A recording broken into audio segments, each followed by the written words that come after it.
మన special recipe వచ్చేసి అవిసె గింజల కారప్పొడి అండి.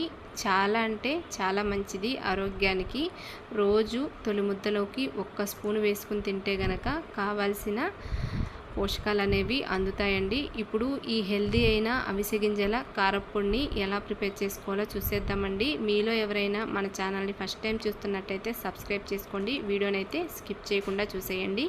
స్టవ్ మీద ఒక ప్యాన్ పెట్టుకోవాలండి. అందులోకి 1 కప్పు అవిసె గింజలను యాడ్ చేసుకోవాలి.